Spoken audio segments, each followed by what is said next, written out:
Justin Herbert went God mode as the Chargers offense thrashed the Cowboys defense, picking up a big-time win.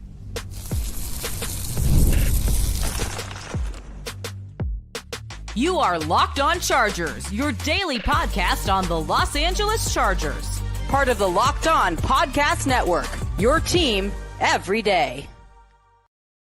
What is up, and welcome into a Locked On Chargers podcast. I'm your host, Daniel Wade, joined as always by my co-host, David Droegemeier, and we've been covering the Chargers now for 10 seasons, but this is our 8th year as the host of the Locked On Chargers podcast, bringing you your team every day as part of the #1 sports podcast network. And we have a huge win to talk about. David, you got to see this whooping in person. I sure did. It was an absolutely incredible experience. Tons of Charger fans all over the stadium, and the Chargers did not disappoint. They put on quite a show. They absolutely did, and we're going to talk about that. The Chargers needing to get their offense back on track against a bad defense and being able to do it, showing they can keep up in a shootout if that's the way the game goes. And the Chargers defense, after, really stopping nothing in the first half, coming back and shutting out the Cowboys in the second half, and so much more, including Quentin Johnston's big return to the lineup. But today's episode is brought to you by FanDuel. FanDuel is the #1 betting place in today's episode. If you want to be in the middle of the action this season, visit FanDuel.com, place your NFL live bets all season long. David, you were there. You got to see it in person. The curse of David is broken. He always gets to go to these Texas games. They don't usually go well for him, but the Chargers offense was up to the task early on. They ended up going crazy in the first half, really put together a strong overall performance. But the Chargers, as a team, keeping up in the first half, pulling away in the second half to get a huge win. The Chargers are now at 11 wins, David. They have matched their 2024 total with 2 games remaining. What a great time to be a Chargers fan. To be able to sit here and enjoy back-to-back 11, hopefully plus, win seasons under the regime of Jim Harbaugh and Joe Ortiz. This is all we wanted. This is all we expected when the Chargers made the move to drastically change the way they handled things. And this is the success that we all wanted to enjoy. And this game definitely started out looking like it was going to be a shootout, looking like they were going to have to put up major points to be able to keep up with this Cowboys offense, because there wasn't a lot of defense being played early on.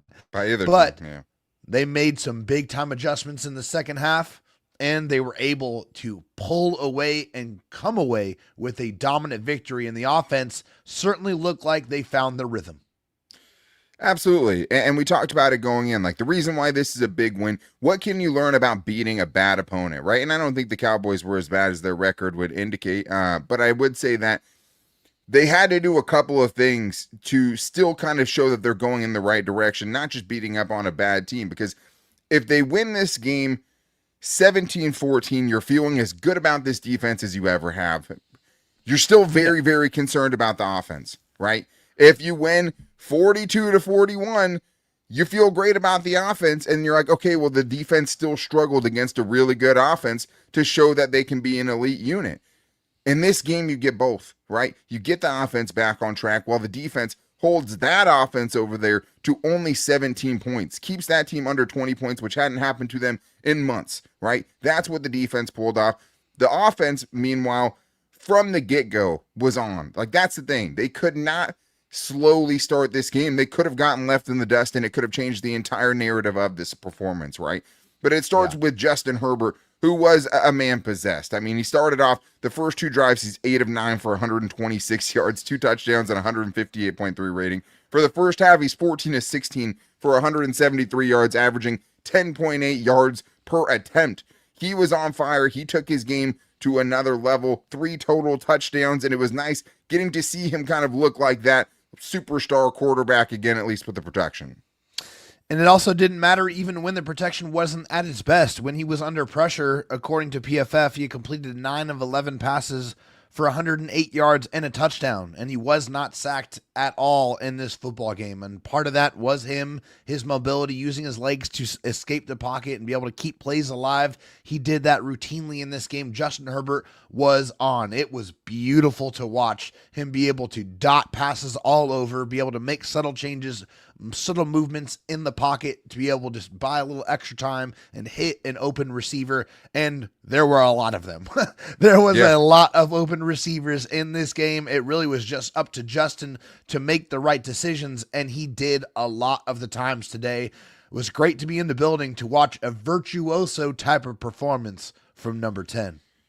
Yeah, and it just shows you exactly like, hey, man, if this dude has an extra second, like he can carve up almost anybody, right? Like, and it was a bad Cowboys defense they were going up against, and if the Chargers line isn't giving up any sacks, that probably is more of an indictment on the other team because of, the sieve they have been this season, but they performed strongly, and he rewarded them, with just an all-time performance. I mean, this is per next-gen stats.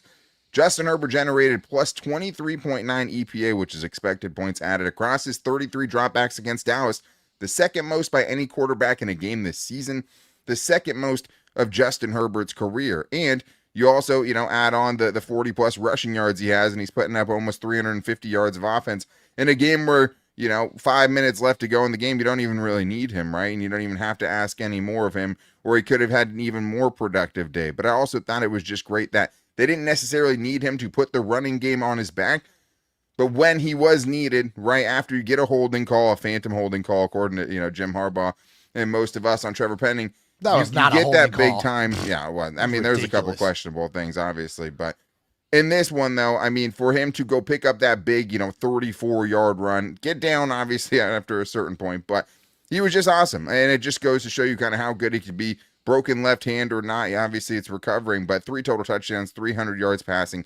He was just awesome. The throw to Quentin Johnston was a dot. The throw to Ladd McConkey on that touchdown was a dime. I mean, he was letting it rip. He was feeling himself a little bit too. He has like a little shovel pass at one point to Keenan Allen to get the ball back down to the 1-yard line. I also thought it was really, really important that the Chargers were able to use him in their quarterback sneak tush-push package, right? Yeah. Because quietly, the Chargers become one of the best tush-push teams in the league. It's almost the power surge. You can't stop it. 1. I mean, it's such a great thing to have, and also the running game, David, because that's what we've looked for, right? A balanced attack. The running game's been good, and even in this one, where Justin Herbert's throwing for 300 yards, the Chargers still find a way to put up 150 rushing yards, led by their rookie Omarion Hampton, who I thought was fantastic.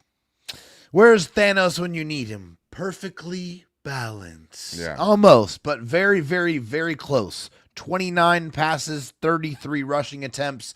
That's what you want it to look like. I mean, just both avenues being equally as deadly, as efficient, as potent. That's what you want out of your offense. They just can't figure out what you're trying to do, and no matter what you do, you're finding success. That's what you want heading into this end of December, heading into January, where they find and exploit all of your weaknesses, and they maximize that.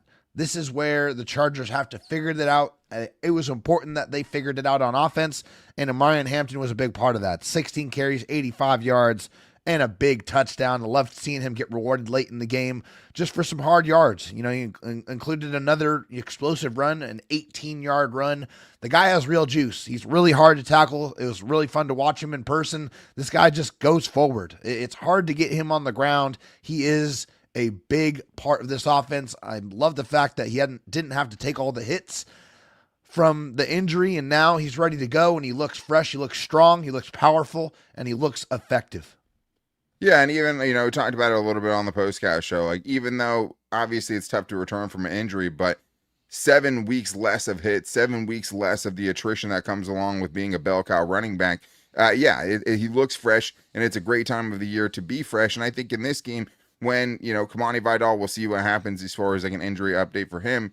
But when he doesn't have it, right, or he's not being super productive, you have an Omarion Hampton to go to who just carves them up for over 5 yards per carry. So I think Omarion continues to kind of find his footing. The Chargers running game, even, with more kind of musical chairs on the offensive line, continues to be really effective. And for the Chargers to kind of have both in this game, I thought was gigantic for them, just because it shows that balance can continue, and it also shows that it's not just a good running attack, right, which is kind of what it had been over the last couple of weeks.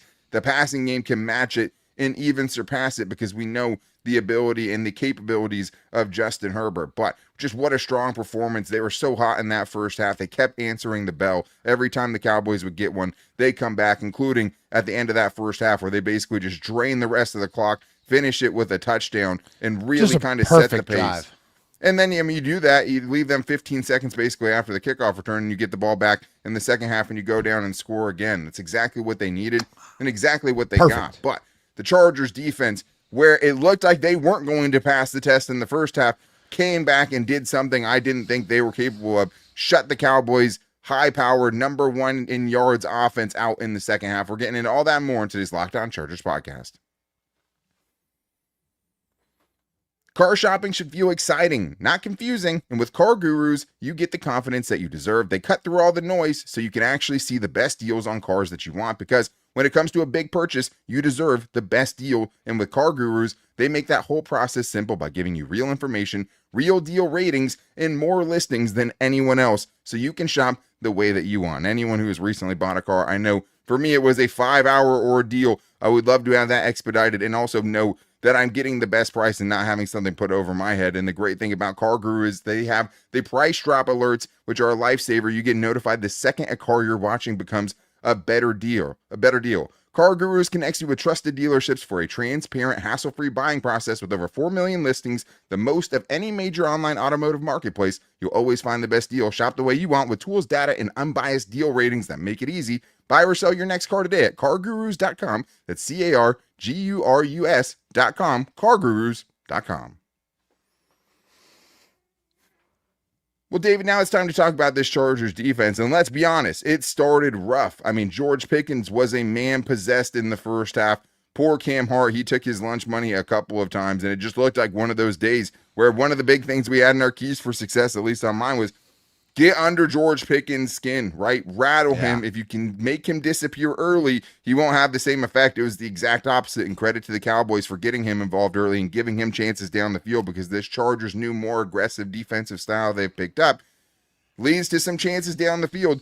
George Pickens made them pay for that. But it was a first half where the Chargers didn't force a punt, right? They didn't get a sack until Tuli Tuipulotu right at the end of the half was able to bring down Dak Prescott to kind of stop the bleeding for this defense. But then, I mean, things turned around quickly, David, but I thought it was crazy because for a second it looked like it was the same old story. Like, the Chargers look great, beat up on bad teams, can work against even pretty good offenses, but the elite offenses are going to get them.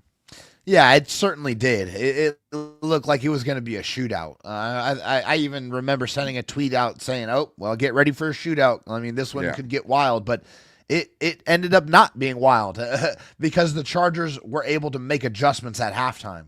They were able to stop the run. They were able to play tighter coverage, and they were able to actually get some pressure on Dak. Yeah, the sack numbers were not there, but he was definitely flushed, and he was definitely forced to speed up his clock, and he made a couple of errors, overthrowing receivers because of that pressure. So the Chargers, after a very, very concerning first half, made the adjustments and showed the ability to make those adjustments in game at halftime, which is very, very encouraging for what they can do going up against a couple of really, really good teams that are still left on their schedule, and hopefully in the playoffs as well. I mean, you got to be able to make those adjustments, and for them to be able to do that and show immediate results, resulting in shutting out one of the best offenses in the National Football League, is very, very impressive.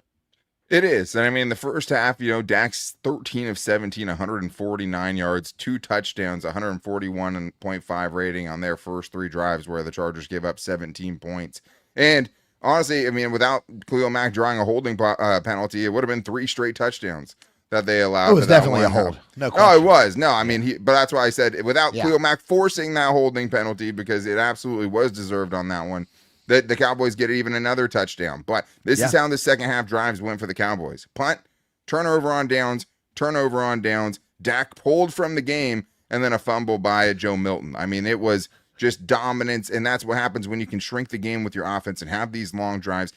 It helps your defense, and when the defense only needs a couple of stops, and all of a sudden, Dak Prescott's getting pulled out of the game in a game that was really tight at halftime. But didn't force a punt in the first half, came back so strong in the second half, and now you look at it in the totality and see that the Chargers gave up just 17 points to that offense, and you can sit back and have admiration for that, especially because they were a little soft on the run early. Yeah. And then now you look at the total box scores, the Cowboys running back, 17 carries, 57 yards, 3.4 yards per carry. But it came down to some big-time plays. I mean, I think the turning point for this defense and where they never looked back from was the 4th and 1. Dallas trailing by a touchdown, driving deep into Chargers territory. They were 1 for 1 on their 4th downs, which got them a touchdown in the first half.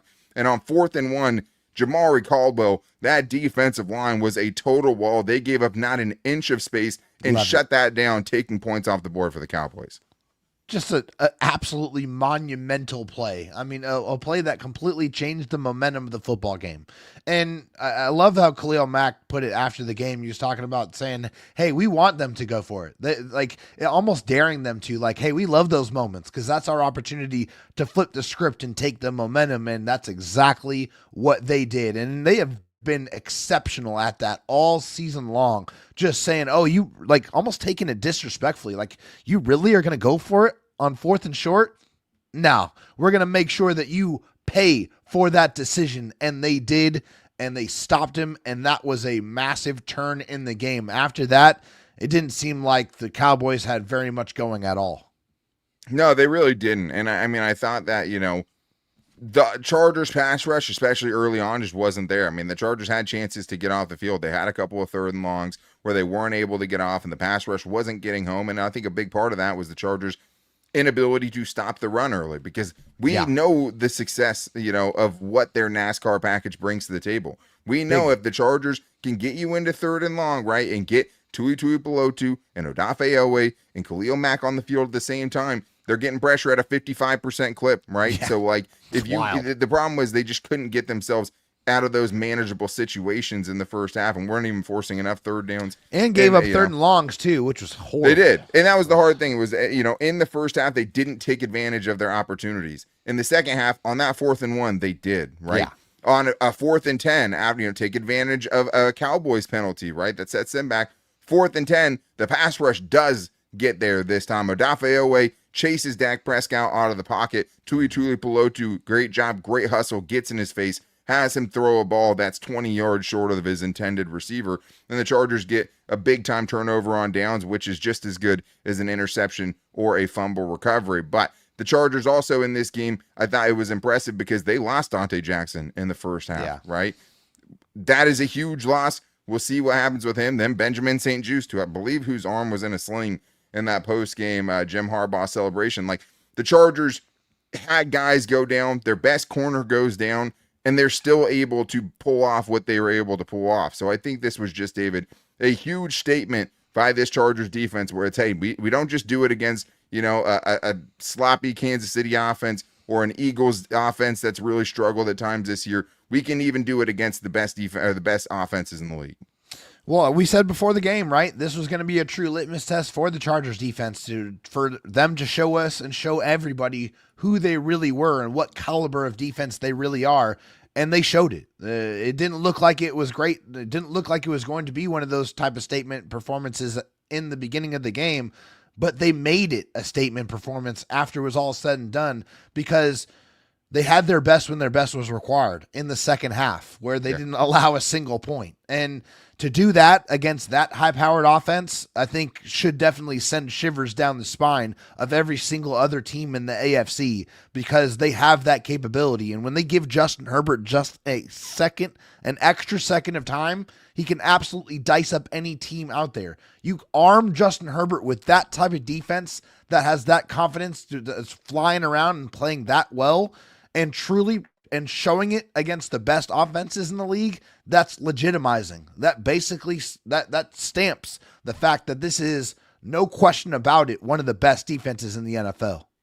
And I think just on the AFC side of things, there's just not a lot of offenses and defenses that you trust. There's a ton of one-sided teams that have a really, really good side of the football. The Texans, whose offense looks a little better, but also struggle with the Raiders. The Broncos, who obviously have the mixed bag of Bo Nix.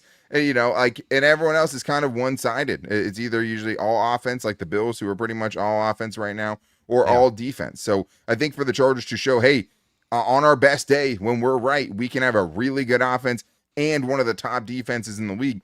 That's what, gets you to start believing that maybe this is a team who can win a playoff game or two in the 2025 playoffs, because they basically, with this one, wrapped it up. But we're going to talk about the AFC West still being wide open, and also, can we get a shout out for Quentin Johnston, who absolutely returned in a big way and made a couple of the best catches of his career? We're getting into all that and more in today's Locked On Chargers podcast. NFL Sundays move fast, one big play and suddenly everything feels different, and that's what makes live betting with FanDuel so exciting. You're not just watching the game, you're reacting to it in real time, and also FanDuel has the odds out for the Chargers' biggest game of the season coming up next week against the Houston Texans.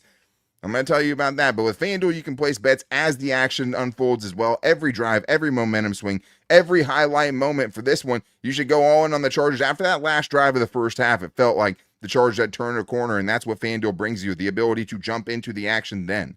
And you can always get the live spreads and money lines, which adjust instantly. Player props update as guys heat up. But, like I said, the Chargers, one of the impressive things about this 4-game winning streak, the last 3 games, David, we've sat here, and FanDuel did not have the Chargers as favorites in either of these 3 games. Underdog, win. The Chargers this week are 1.5-point favorites against the Texans. So, if you want to get right in the middle of the action, visit FanDuel.com, place your live NFL bets all season long. FanDuel, the game moves fast, and so can you. All right, David, well, we still have more to get into, and I just want to thank all the everydayers. David was at the game today, didn't get to do our normal time live show in the afternoon before Sunday Night Football. Thanks for making it a late night Locked On Chargers night in your household, in your car, wherever you're watching the show. Thank you. Tonight, we appreciate all the everydayers out there, and David, I know you got to see a few of them at the game as well. We'll talk about that later, but I don't want to go any further without talking about Quentin Johnston, because it only took 1 game for him to miss, and Trey Harris starting to look good, where you're like, is it going to be hard for Quentin Johnston to get that dominant snap count back? Well, I don't think that's a problem after this week, David. I'm 4 catches, 104 yards, gets the big-time touchdown, and I talked about it on the postcast a little bit, but it wasn't just about 100 yards. He's done 100 yards before. Not this season. It was his first 100-yard performance. He's done that. Yeah. It was the quality of the catches he was able to bring down. It was the big-time moments he made those catches in that made Sunday feel a little bit different, and another step for a player who continues to improve. Back-to-back 8 touchdown seasons for the former first-round pick. The absolutely incredible performance for him, returning back to his home state of Texas, showing up, showing out, and making some incredible catches. That one-hand grab in the end zone was sick, and it was an absolute dime by Justin Herbert, just dropping it in the bucket. That was either going to get caught by Quentin Johnston or it was going to get caught by nobody. That's the placement of that football. It was fantastic. And also, Quentin Johnston's had his issues with contested catches, but he clearly has the confidence of the quarterback, Justin Herbert. Justin Herbert threw a ball up to him. Quentin Johnston made a great adjustment, went up and took that football on the sideline and made sure that he got his body in for a fantastic reception. This was a big-time performance from him, and I think it's really, really encouraging for the Chargers offense to have him playing that way, but also to see how they were able to spread it around to everybody. But big performance by Q. It's great to see. We'll see what this season ends up looking like for him, but 8 touchdowns already with 2 games to play. Yeah, and the Chargers, we've talked about it a little bit, going to have a big decision to make in this offseason about whether or not they're going to pick up his 5th-year option. And I feel like at this point, at the very least, you want to pick it up just to give him that next year to see if you do want to give him that multi-year extension, because there are other young guys on this team, including Trey Harris, who was impressive again. I think the only catch he didn't make was the drop he had where Justin Herbert might have thrown it so far, it might have thrown it so hard he might have broken his finger. Yeah, that was a absolute dislocated his finger on that one. It looked like he was messing with it on the sideline. But with Quentin Johnston, it's the one-handed catch where it looked like he might have been able to get 2 hands on that one. Thank God he caught it, because we never would have heard the end of it had he not. But also, Justin Herbert buying time and just launching one, right? Just throwing it 60 yards from where he's throwing it to have Quentin Johnston go up and get it on the sideline, play like a big receiver. Even on the 3rd and 1 where they still should not have thrown it to him, I thought he did a better job of trying to come back through the defender, Triquez Bridges, That was pass interference all completely day, every interfered day. with him. It ran through him. Ridiculous. But like Quentin Johnson, the reason it should have been called is because Quentin Johnson did try to go through him to get the football, and that should have absolutely been a penalty. And the other part too, late in that game with the Chargers getting the stop on 4th and 10, when they get that stop, there's still 5 minutes left, and the Chargers aren't in field goal range. You have a 3rd and 9 right there, where if you don't get it, Jim Harbaugh's probably punting it back to them for very minimal field position change, and they're going to have the ball back with plenty of time to go get 10 points. Yeah. On that 3rd down, with Trayvon Diggs on Quentin Johnston, they motion him. They don't have to worry about the release because they know his strengths and we're playing to them much better in this game. He runs that, inside move or inside route across the middle, and then he comes up with that big catch, which isn't a tough catch, right? He got open, and Justin Herbert put it on the money. Yeah. But to make that catch in that moment with big stakes to basically put the game away right there, just another big step for him. I liked it a lot. I also, say through gritted teeth, a really good game plan from Greg Roman. It was a bad defense they went up against, right? As good as that Cowboys offense is, as bad as their defense has been on the other side, the Chargers had to show up in a big way. Doesn't mean, though, that Greg Roman doesn't deserve some flowers, because I think this truly was, one of, if not the most kind of complete performance by this offense this year. Yeah, it was. I mean, you look at it, you got 300 yards passing, you got 150 plus yards rushing. I mean, that's a big time performance. I mean, any way you look at it, I feel like the issues with spacing was better today. Still a couple of issues. Early on, I thought we were in for another one, man. There was one where Ladd and Keenan, I think Ladd made the catch, and I was like, man, they're 2 feet away from each other right now. Yeah, but they got better. It was better overall. It improved. I love the mix of run and pass. I love the play action they were able to hit. They were throwing the ball down the field too, like hitting big plays, big shots. I absolutely love that. I mean, Justin Herbert's at his best when he can cut it loose, and they were able to do that. But that mixture was just a thing of beauty. I mean, that's what you want. And I got to give it to Greg Roman for as much as we have ripped him, and we absolutely have. Believe me. If you've listened to the show or watched the show, but we also have to give credit where credit is due, and he had a good game plan today. Yeah, and I even thought, the Chargers were even, 2 out of 4 in the red zone, but I thought they were decent in the red zone today. Yeah. But yeah, it's getting those explosive plays back. You're running for 4.6 yards per carry on 150 yards. You're throwing for 300, but you're also going 7 out of 11 on 3rd down. Yeah, I love that. You're finding those chunk plays, and a lot of that was because the offensive line was much better in this game. And yes, they didn't have Quentin Williams.